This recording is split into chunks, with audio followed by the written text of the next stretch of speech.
What's going on, guys? Hey, I got a 2017 Mercedes CLA 250 here for a brake job. I just want to post this video out for some of you who might need some help with this car.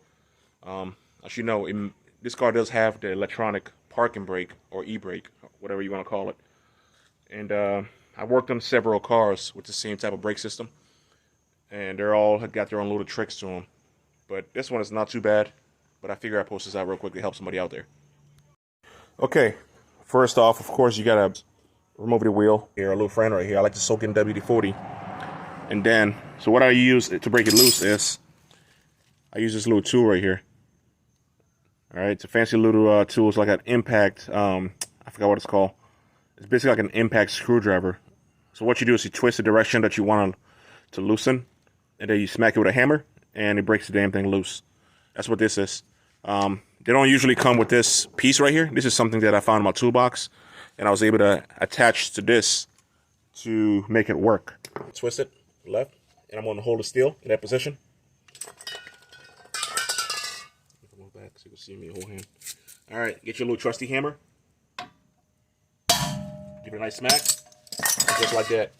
This thing comes loose. It's a nice little tool, guys. If you don't have one of this in the toolbox, I recommend you buy one.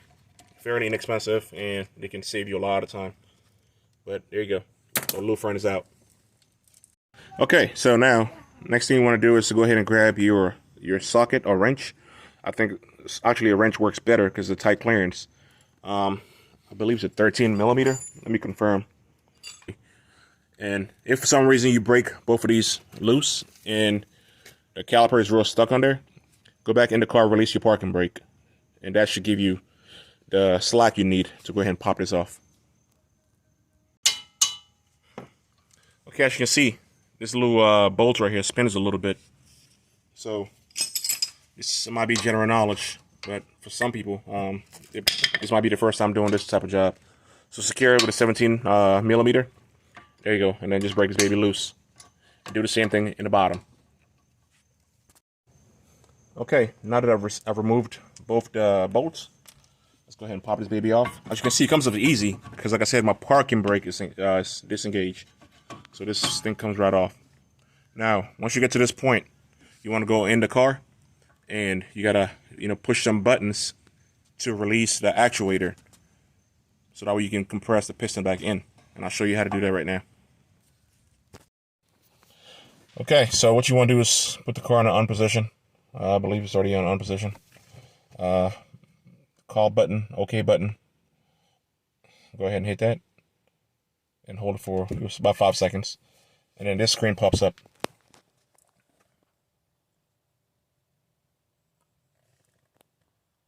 So once the screen pops up, hopefully it's clear enough for you guys, just go down twice. Click your drop down arrow. Go down to pad replacement. Hit OK. And then right here it says to move to fit in position, press OK. So we're going to press OK.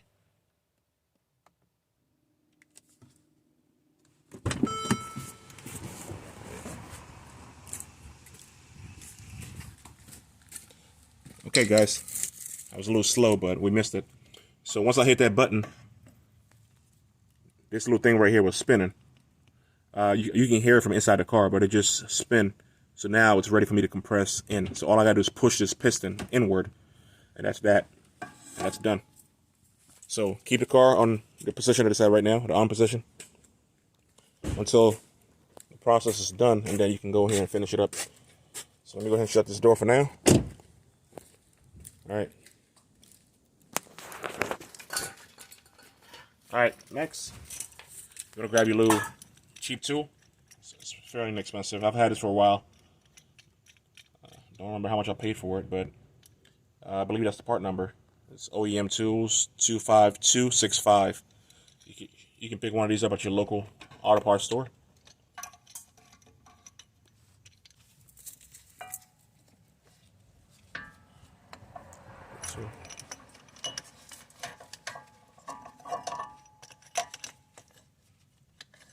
So this is set. So now it's just a matter of compressing the piston back in. As you can see it compressing in. Just do it nice and slow. what I usually like to do is spray some brake cleaner around here just to clean the surface a bit. Alright, now the piston is fully compressed. Back this out. And that's that. So, as you can see, it's fully compressed. No harm done. And let's go ahead and replace the rest of this real quick. The mounting bracket is coming off because the rotor is also getting replaced.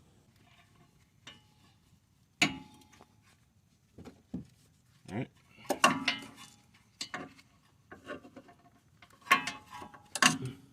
Your top bolt is right here. There you go.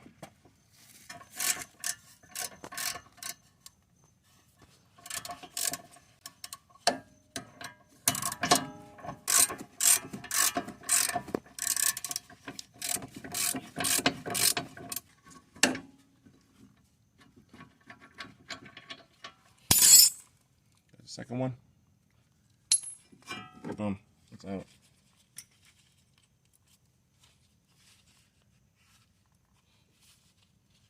Just gonna pop this off. It's a little tight in here. Got a little bit of rust. Yep, it's out. Okay. So now we just gotta remove the rotor. Like I said, this is already loosened. So what I like to do usually is put a rag on it and then beat it out with a hammer. I don't like beating directly on the rotor if I don't have to. Nice little move back a little bit. I'm not a lefty, so it's move back. That's that. One hit, she's out. Alright, so now we're just basically doing the installation process, and it's pretty much doing the exact opposite of what we just did. I know a lot of you guys, some of you guys have probably already done rotors and brakes plenty of times. And you probably just came here for just this part right here, for the actuator, to see how to release it. So, appreciate it if you keep watching, but if not, catch you in the next video. But now, I'm just going to go ahead and install everything else, and let's call this a day.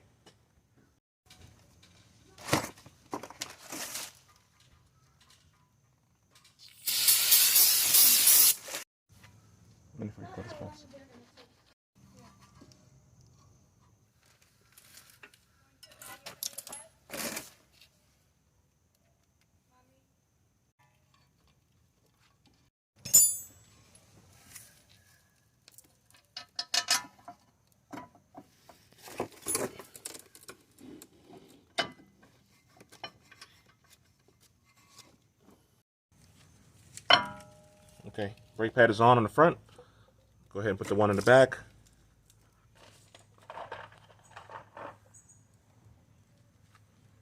Here's the part number if you need it. Alright guys, let's go ahead and put this caliper back on. So some of you guys are going to frown on this, on using used hardware. The person that owns this car purchased all the parts, and the hardware that came with it, it's not the right one.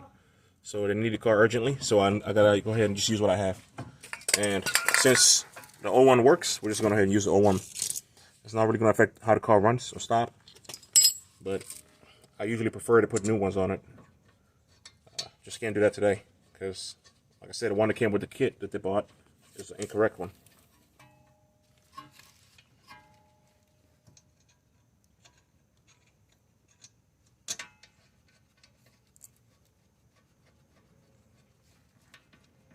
If we had more time, I'd probably ask her to go back and return it and get the right one, but she needs the car back, she gotta go to work, and we don't have time to mess with that.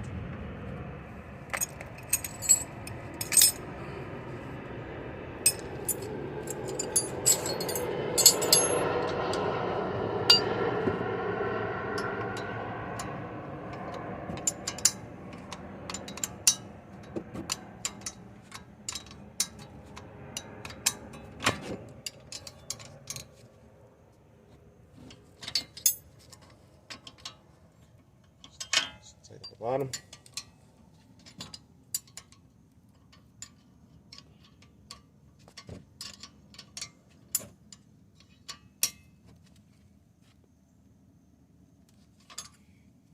Alright, so now let's go back into the car and let's finish up the steps.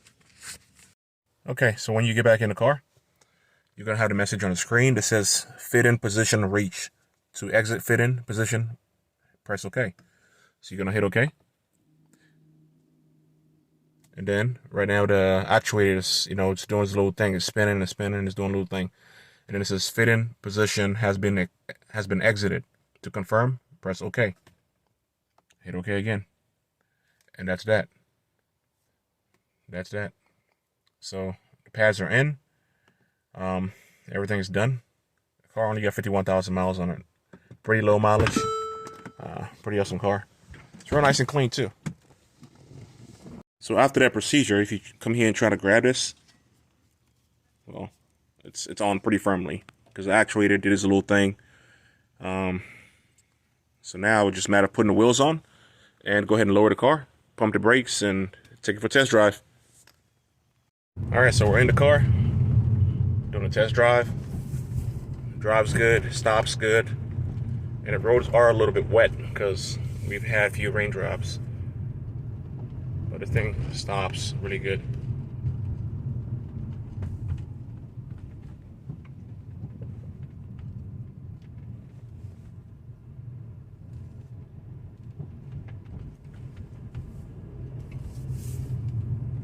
Okay, what is he doing?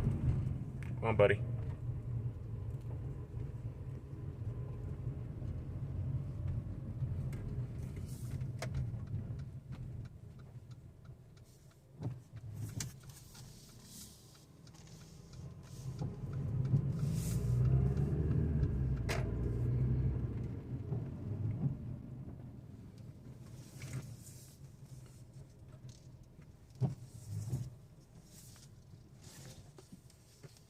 Here we are, back home, all in one piece.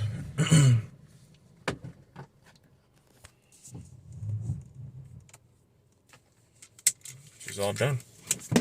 So previously, the brake light was on the dash right here, and that just the sensor letting you know that your brake pads are low, and it's time for you to change it.